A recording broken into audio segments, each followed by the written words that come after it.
Welcome to LiveDaf, your online Daf Yomi Shir. Shalom Aleichem. Welcome back to today's Daf Yomi, Menachos Tzadivav. We begin at the Mishnah, which is 5 lines off the top of the Amud. Says the Mishnah, Chavite kohen gadol lishasan varichasan vafiyasan bifnim. So, in contrast to the ordinary classic mincha, where the preparation and etc. need not be done in the Beis Hamikdash proper necessarily, as we discussed yesterday, but the chavitin were different.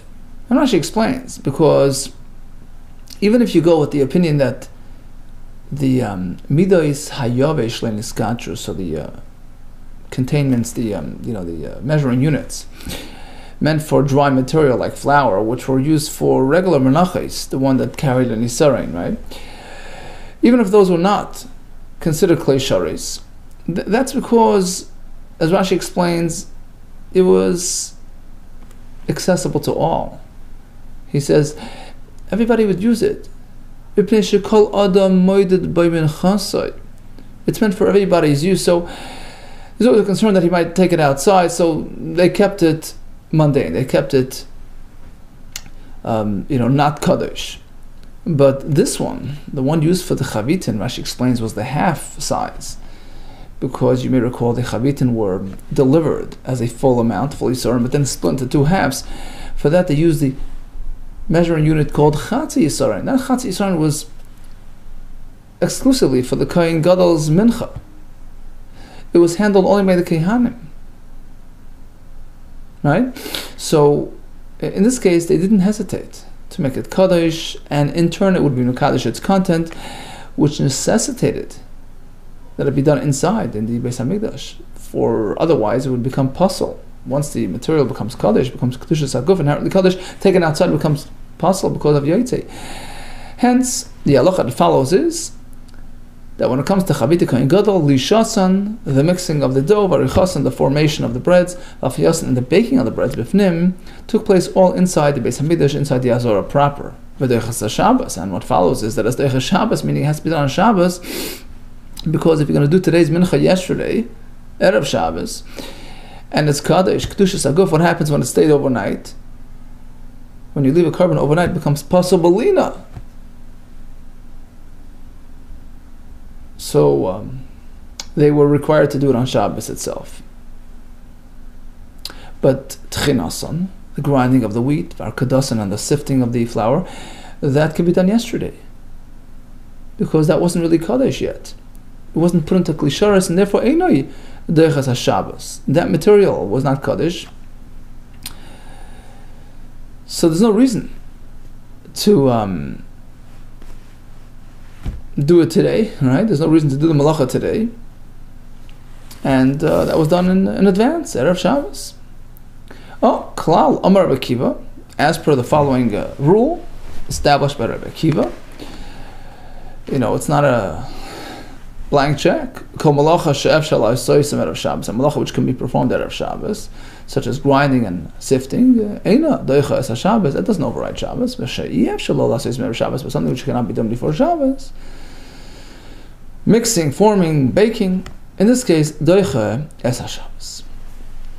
Continues the Mishnah. Kol Menachos yesh behen masa kli b'fnim. So firstly, a mincha had to be, mixed and prepared in a kli. You can't do it, on a flat table or whatever.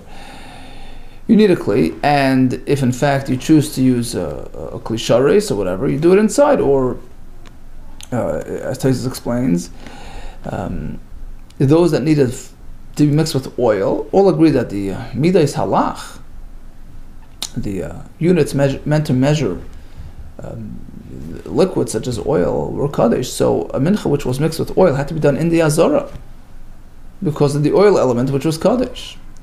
Kol Menachos yesh ben masa kli b'fnim ve'ein ben masa kli b'chutz. You can't do it. You don't have to do it outside, and in some cases you can't do it outside.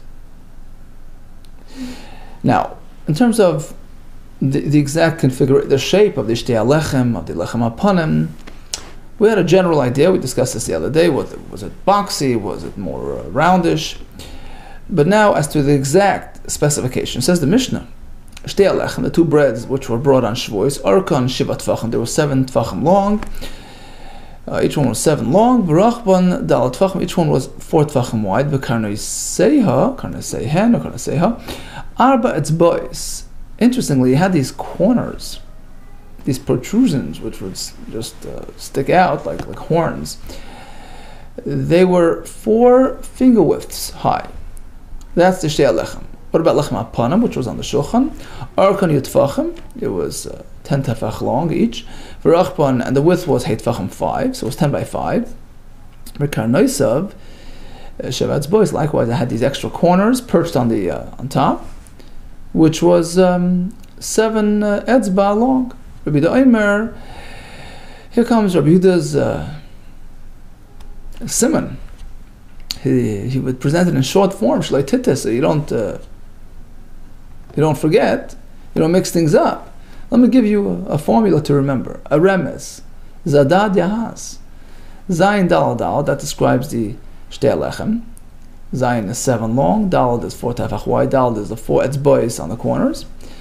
Yahaz is lechem apanim, 10 long, 5 wide, and the extra protrusions were 7 etzbois. Interestingly, the Bartanu, the Rav, he points out that Rabbi Yehuda is the same Rabbi Yehuda from the Haggadah, right? Rabbi Yehuda noisim hem simanim, tatzach hadash ba'achav.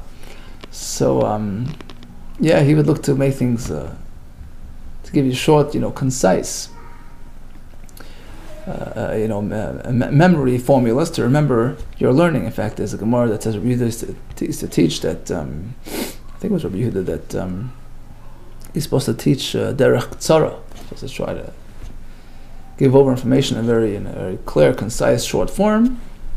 So this is consistent with that idea. Okay, Ben Zoyim Omer, you'll see it in the pasuk. The pasuk indicates that the lechem apanim had to have these, corners and folds. Unasata ala shulchan lechem panim. It's a lechem which has panim, has faces. Lefanai Talmud. Lechem panim teaches sheyulei panim, should have faces. And Rashi has 2 pshatim. According to the first pshat, as we're going to see in a minute, the breads were folded, right? So those are the panim, the faces, the vertically facing, sections, right? It was flat and then folded up. So these are the panim, the faces facing each other. According to another pshat in Rashi, it's pinim, the extra protrusions on top, which actually, we'll see in the Gemara, actually were inverted. Otherwise, the bread would be just too high and it wouldn't work. But in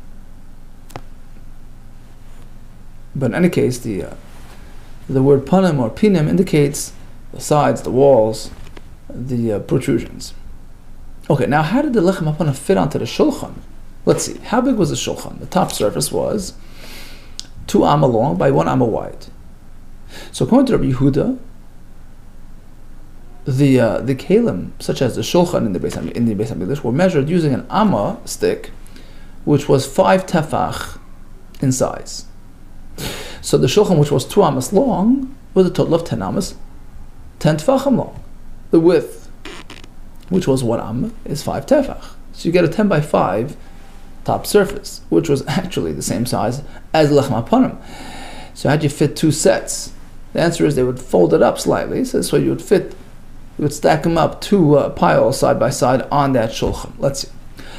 HaShulchan Orka Yud V'Roch B'Chamisha. The top surface of the shulchan was 10 by 5. Now the lechem apanim likewise was Orka Yud V'Roch B'Hei, 10 by 5. How do you work this out? So if you pile it up straight up in one stack, fine, but they did 2 piles. The answer is Noisein Orkoi Keneged Rachab Shel Shulchan. So if you picture the shulchan as a long rectangle, right? 10 long, 5 wide. Lechem apanim, which was 10 long and 5 wide, you would take the long and put it over the wide, the narrow side of the shulchan, basically like this, but you have extra. You have an extra 5 tefach to work with. The answer is, you would fold it up, 2.5 on either side. Now, in terms of the length of the shulchan, you've now just filled 5 of it. You have 5 left over for the next stack, side by side, leaving no room in the middle. That's Rabbi Yehuda's opinion. Noisin arka, you position lechem apanim's long side over the narrow side, the short side of the shulchan, kedeged racham shel shulchan, which is only 5 tefach wide, and the bread is 10, leaving you an extra 5, 2.5 on either side, folded up. Lechem apanim. V'koifel tvachayim mechtzah mikan, you fold up 2.5 on one side, or the tvachayim mechtzah mikan 2.5 on the other side, and you stack them up 6 high, so 6 times 2.5 gets you a height of 15 tvachim, as we're going to see in the Gemara. Nimtza arkoi mimalei racham shel shulchan, in which it comes out that the long side of the bread entirely fills the narrow side of the shulchan, and then you have the next stack alongside it, so the whole table is full. Divrei, whose opinion is that? Rabbi Meir, he looks at a different formula. According to him, the shulchan was built using an amma yardstick, measuring 6 tefachim. So shulchan, which was 2 amma long and 1 amma wide, was really 12 tefachim by 6 tefachim. Rabbi Meir shulchan arka yud beis v'roch beivav, and lechem apanim, according to him, was the same like Rabbi Yehuda's opinion, 10 by 5. Arka yud v'roch beihei. Once again, nice and arka, you place the long side of the bread keneged racham shel shulchan alongside over the narrow side of the shulchan, which according to Rabbi was 6 tefachim wide, and the bread was 10 long, leaving you an extra 4 to spare. Fold up 2 tefach on either side, and it fits like a glove. Koivel tvachayim mikan, you fold up 2 on one side, tvachayim mikan 2 on the other side, and you filled up the surface of the shulchan. Now, alongside this stack, you stacked another pile of 6 breads. Okay, doing the same thing. But since the breads were merely 5 tefach wide, and the shulchan was 12, so it's 5 plus 5, you still have 2 tefach to spare. There was an empty 2 tefach in between those stacks of bread. Utvachayim revach be'emtza. What for? To give a little ventilation, to keep the bread fresh. Kadesh teiru haruach min hashavas, once you have the window, the air, which would circulate between the breads. Now you'll ask, of course, it was a nes anyways, the bread stayed fresh all week. Then Farshim answered, I think it's the Rosh, he says, Ein soimcha al nes, we don't rely on a nes, we try to make our own shtadlus, our effort to do things properly. Of course, ultimately, the nes really kept it nice and fresh and warm. In that space, on the table, they would put the 2 spoons of the levayna of lechem apanim. So going to him, that spot was actually very, very needed for the levayna. Amr le Chacham responded, no, levayna was not placed on the table. The pasuk says you put the levayna up on top, on the breads. You placed the levayna on the pile of breads. Amr lehem, he responds, al doesn't always mean on top. It can mean nearby. Look at the other pasuk, v'olav mati Menachos. So the pasuk speaks about the degel, the encampment of Machne Ephraim. V'olav, and next to it was mati Menachos. Not on it, it didn't sit on Ephraim. So you see the olav can sometimes mean nearby here as well. Although it says v'nosata al ha'marechas levayna zag, place levayna on the breads, it can very well mean nearby, on an empty surface alongside the bread. Okay, aside from this, we had 4 supports, golden supports, which ran alongside the breads to keep them in shape, keep them protected. So it was 1 on either side of each stack of bread, so a total of 4 snifim. They were carved out, they were sort of branched, made a shame on the upper area. So it was basically, according to some, there was like a little notch on the inside part of the support, which was facing the bread, which was meant for a perch to insert the kanim, those poles, those sticks, which would run from support to support on either side of the bread, so that the bread can sit on that on those poles to support the breads. Which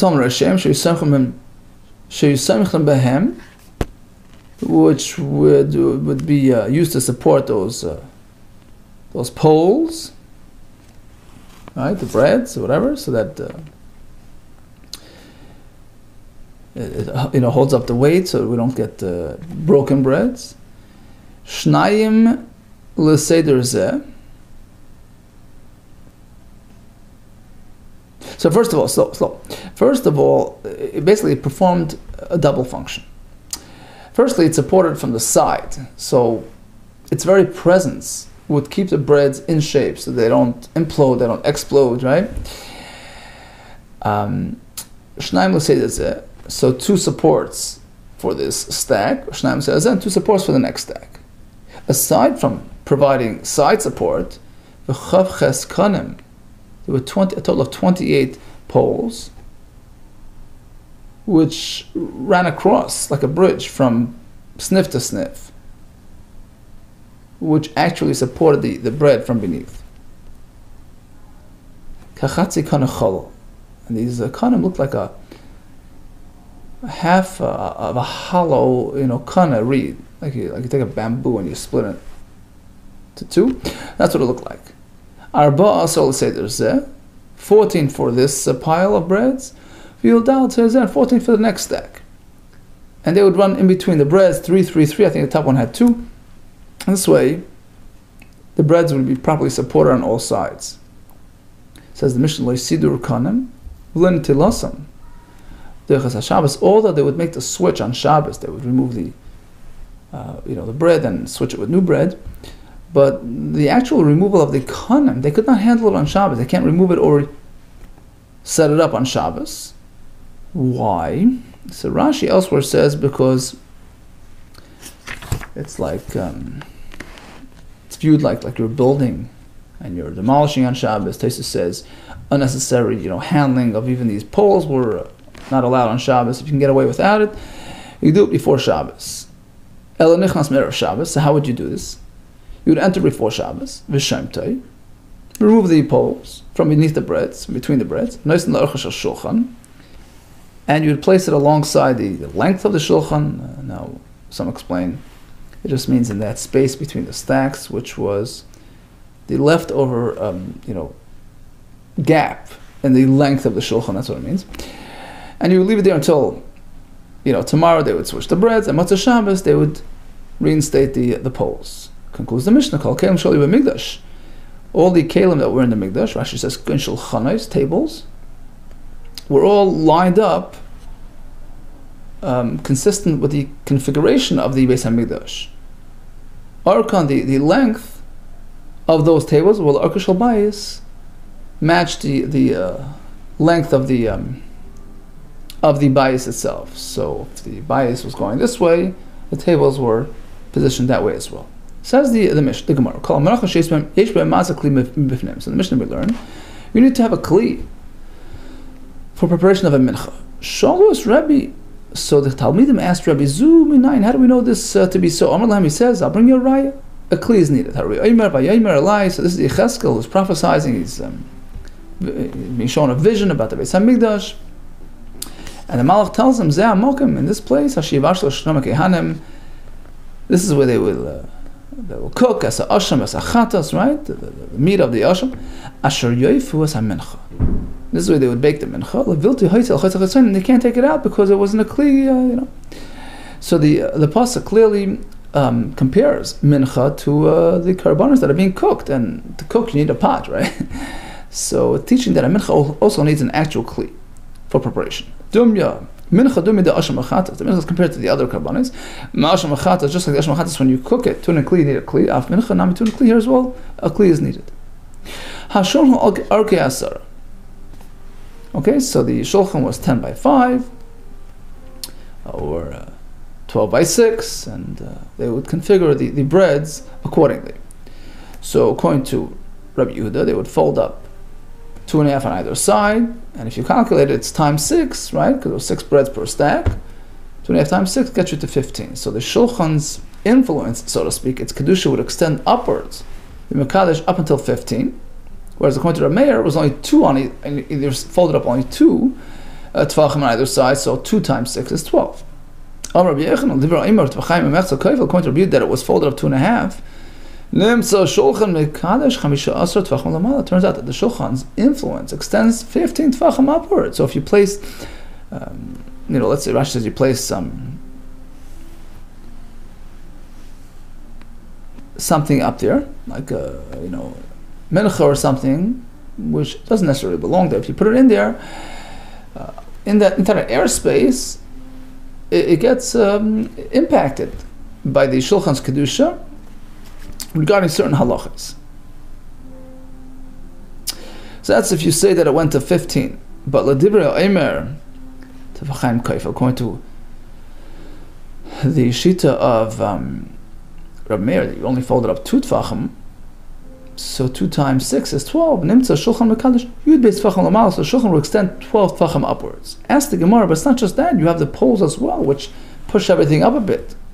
You have the bread itself, but you also have poles in between, which add to the height. V'ika the answer is kanim. The poles shekui mishakelu. He would embed them in the bread, so you would have like indentations, and the bread would just the kanim would just sink into the breads. So it still gets you the same total of 12 or 15. Shekui mishakelu. And the question is, what do you mean? What's the whole purpose of those poles? To keep them separate and airy, to allow for the air to circulate. My time, what's the whole purpose? To prevent the bread from spoiling. Well, if you're going to squish them together, ultimately you're going to end up with spoiled bread. You do lift it a little bit. So basically the kanim would be somewhat embedded in the bread, but there would be still a little bit of a gap, a little airspace. So what about that little airspace? If you add that up, you end up with another. Since ultimately it doesn't total a tefach, all the spaces will just drop at a time, and you would add it together. You don't get a tefach, so it's insignificant that we don't reckon with it. But technically speaking, you're right. The breads were a bit higher than 12 or 15, and in fact, the kedusha of the shulchan will extend that much further up. Okay. Ask the Gemara, hold it, but it's not just the breads. What about the spoons of the levina which were sitting on the breads? Yeah, they would be sitting on top, but they were contained within the breads, right? So let's say the bread was like a box or like a canoe, like we had the other day, but there was space inside where they would put the bazichan, so it wouldn't add to the height of the total package. Begave inside the lechem advered haviyas had the lechem v'kaimi, and it was within the this configuration. It wouldn't add to the What about the protrusions, the extra corners we spoke about in the Mishnah? Doesn't that add? It's like an antenna. Doesn't that add to the height? The answer is kronos. Those kronos legave the lechem kaifelu. They would be inverted into the bread, so it would go sideways into the bread, not upward. And the bread would sort of sit on it. I mean, it was contained within the bread itself. It wouldn't add to the height. Turn to it, please. Says the Gemara, hold it, but we still have more. We have the molding, which encircled the surface of the shulchan. Okay, so we have the flat surface of the shulchan. Then we have that sort of molding surrounding it, on top of which the lechem was placed. So that adds to the total height. No, we're going on the opinion that the meskeres was beneath the surface plate. So it was like sort of part of the actual frame on which the plate would sit. So you have the legs, and then you have the meskeres going from leg to leg on the outside, but it was beneath the plate, whatever it's called, the actual surface of the shulchan. So again, from the surface upwards, it was clean space, and all you have were the breads. Says the Gemara, even if you said the miskeres was above, it was leaning outward, so it wouldn't get in the way, and you could still fit the bread onto the actual surface of the shulchan without lifting it, due to the extra molding. Parkude have a parkadele, it would sort of be tilted outwards, and the bread would actually sit in the shulchan, meaning on the actual surface of the shulchan, unaffected by this extra molding. The Sani, as we have a brisa, which brings these two opinions. And according to one opinion, the Mesgeros was beneath. Rabbi Yossi Omer lo hayisham snifin. There's no need for the extra snifin running along the sides. El maskarta sheshulchan mamedes halechem. The Mesgeros actually contained the bread and hold it in shape. Amar loi. Chacham responded, no, maskarta was lamata, so it was beneath. So you see, there were two opinions. Rabbi Yechanan. So let's dwell on this opinion, that the Mesgeros was beneath the surface. So the actual surface was like a tray, right? Which didn't really have an actual containment. It was like a flat table.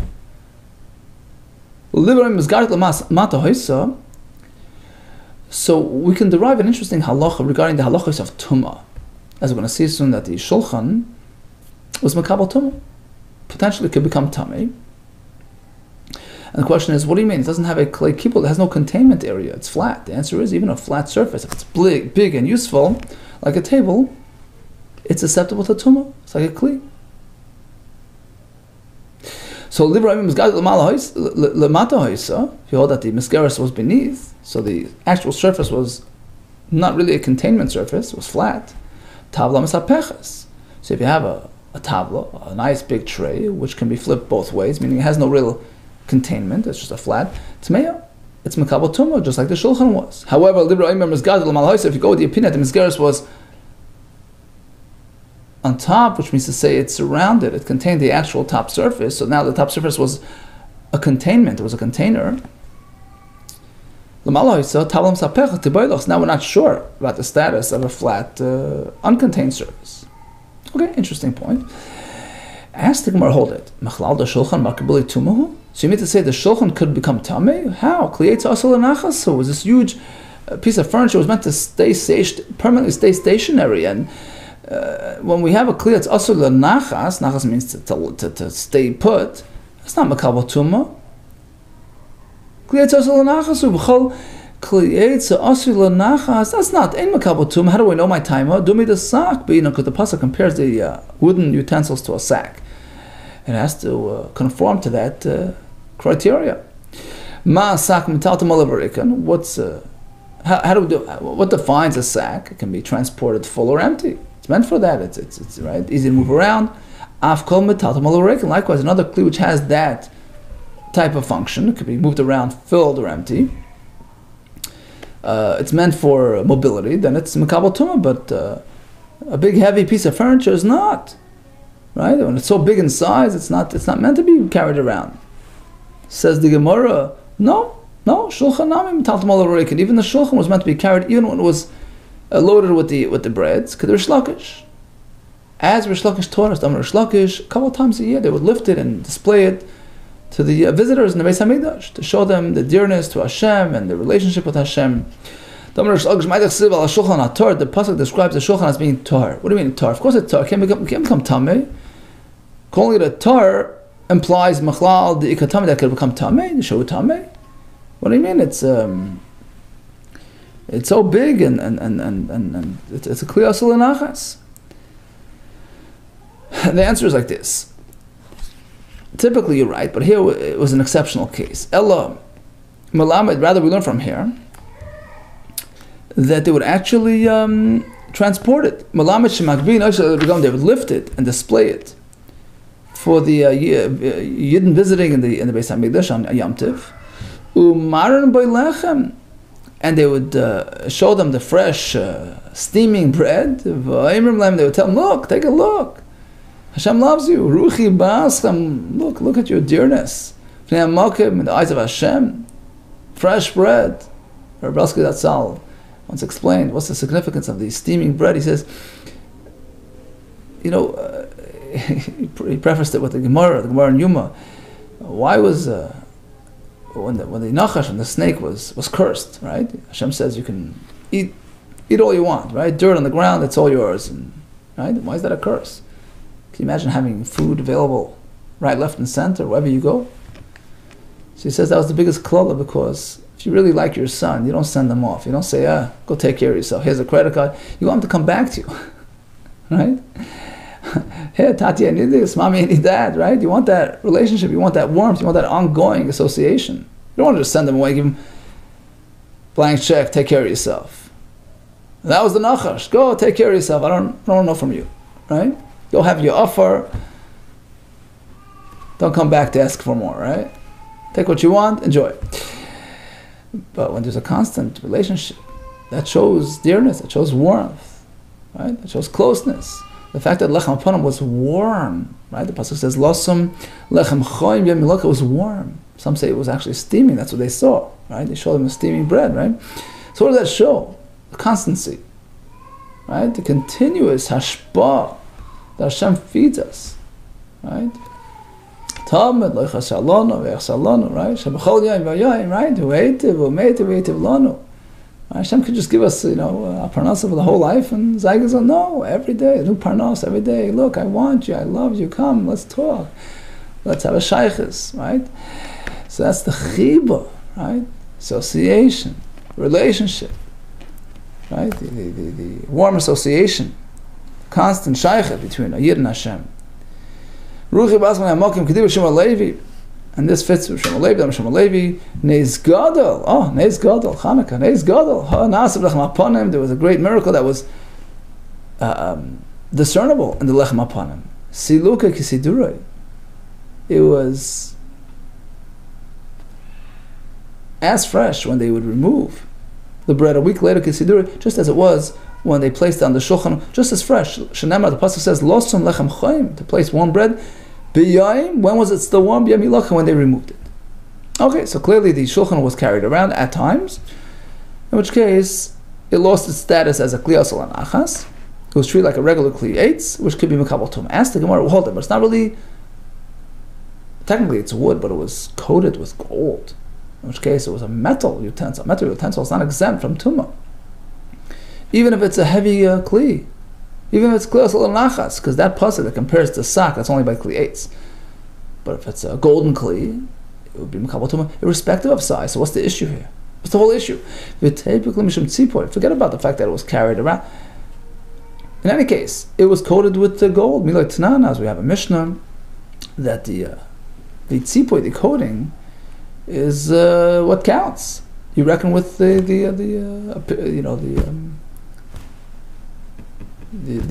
surface that's visible, that's used. You have a table, or like a serving table, which they broke apart.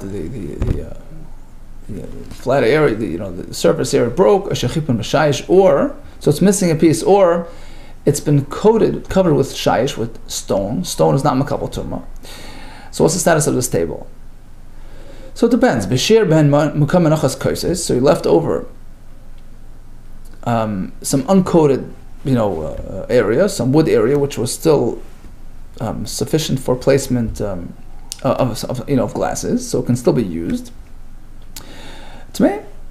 So these tables retain their tumah status. They're still makabel tumah because it's still considered proper kalim. So even though, let's say, in the case of the stone coating, but some of it's still exposed wood, it's called a kli eitz. It's not enough to have a place for glasses. You have to have enough space to put, some food, some pieces of meat, some whatever. Shear in.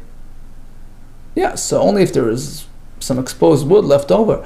But otherwise, if it's not left over, meaning it's fully coated, fully stone coated, it would not be makabel tumah, despite the fact that the actual furniture is wood. Apparently, you reckon with the external surface, not with what's behind it. The shulchan was coated with metal. Perhaps you'll differentiate between a tzipa, a coating which is aimid, which is permanent, which is nailed in, kan betzipa sheni aimid, as opposed to the shulchan where the tzipa was not, perhaps wasn't so, wasn't nailed in. So perhaps since it could be separated easily, so it doesn't have, so it doesn't nullify the surface beneath it. Really, you can make that distinction. He asked the question of Rabbi Yochanan, is that a necessary condition or not? When the tzipoi overrides and nullifies the surface beneath it, is that only when it's permanently situated, when it's nailed in, or even not? Next question, is that only when he covers over the entire surface, even es lavazvizin, even the borders, the edges, to really totally, nullify it. Even if he didn't cover the edges. So how far do you have to go to nullify the surface beneath? He says it doesn't really matter. It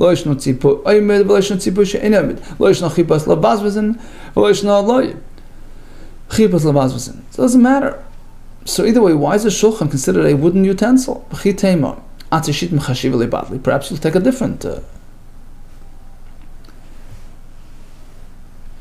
avenue, and you'll suggest you can only nullify when the wood beneath it is not, high-end, high-quality wood. But if it's atir shitim, which was really chashav, really exquisite wood, perhaps that retains its, holds its footing, doesn't become bottle underneath the gold. So again, that can work like Rish Lakish. The Talmud tells us that when we say that the coating nullifies the wood beneath it, it's only elabchliak salgus habayim dinasayam. That's only when it's made of kind of a cheaper wood material that's imported. It's taken from the dinasayam, from out of town. Avakli masmes, but if it's made of a special wood called masmes, which is really precious and chashivli badli, that's chashiv. That doesn't become nullified. So if you go with that approach, chopper, okay, you've solved your issue. Although the shulchan was coated with gold, but the gold would not really interfere with the atir shitim, which were chashiv. Who says it doesn't matter what's beneath it. Kli masmis nami batli. Even if it's kli masmis, the best wood is bottled to the surface which is above it. That's the surface that you see, that you use. Going to that, we go back to our question, Michael Lemim, how do you explain why the shulchan would even be a candidate for tumah? True, it's wood beneath, but it's gold above. Answers the Gemara Shani. Shulchan is different. The Rachmana Karyes, the pasuk, labels it as a wooden piece of furniture. Shenamar, as the pasuk says, a mizbeach. Although it uses the word mizbeach, but we're talking about the shulchan. Eitz. There you go. The pasuk calls it eitz, despite being coated with gold. So once the pasuk categorizes it as eitz, and halacha, that's its status. That becomes its primary, feature, its primary element. You have to treat it accordingly. The pasuk continues describing dimension: shalosh amas gavoy, 3 amas high, arka shteim amas, 2 amas long. Maktois loy, it was cornered, it was squared, it was symmetrical. Va'arkoi v'kirois of eitz. The top and the molding was, the frame was eitz. Vaydaber Elai, and the Malach tells me, is Yecheskel, right? The Malach is dictating to him, describing to him. He says, Zeh HaShulchan, this is the Shulchan Shlefnei Hashem, before Hashem. So in any case, since the pasuk relates to it as eitz, that's the status it gets, irrespective of its coating. Now we have an interesting anecdotal insight on this pasuk. In terms of the phraseology, the beginning of the pasuk, it's called a mizbeach. Then it's called a shulchan. It's one and the same piece of furniture. Why did he switch the reference? Pasach mizbeach. He starts with mizbeach, v'siyam b'shulchan, then calls it a shulchan. Why is that? It's describing its function. Rabbi Yechon, Rabbi Lazar, they both explain Am Tabayu. Bizman sh'bis Mikdash Kayim, when the Mikdash was standing, mizbeach machapal adam. The mizbeach function as the atoner, the mechaper on a person by allowing him to bring karbonos and bring kapara. But actually, now we don't have a mizbeach. How do we get kapara? But actually, she'ein beis hamikdash kayim sholchanoi shel adam. So the mizbeach sort of evolved into our shulchan. Our shulchan represents the mizbeach. Shulchan shel adam, the shulchan on which we eat. Mechaper, that's mechaper on the person. Some explain because of the tzedakah that we give, the food that we give to the poor people, to the orchim, we invite guests. Also the achila is like a carbon. The Sharma explains where a person eats l'shem shemayim, for Hashem's sake, to give him koyach, to give him energy, to give him a positive frame of mind. That's all avodas Hashem. It's Chassidus is trying to speak about the fact that the food itself gets elevated and becomes incorporated into kedusha, like a carbon. After all, it's the point of carbon. Rabban says, carbon is lashon kurva, closeness. It takes something which was up until now further away, gashmis, and it's ma'ala, it elevates, it absorbs it into kedusha, transforms it into something holy. Shulchan shel mechaper alav. In fact, that's what they say. You don't sit on a table like a mizbeach. They bring that from that Rizal. You don't meant to kill like a living, like an ant or something on your table. The table's like a mizbeach. It's meant to be a mechaper. It's meant to bring longevity, right? And not the opposite. So, hence we begin with hamizbeach. But nowadays, the message is that nowadays, the shulchan, even in a private home, functions as your own private mizbeach.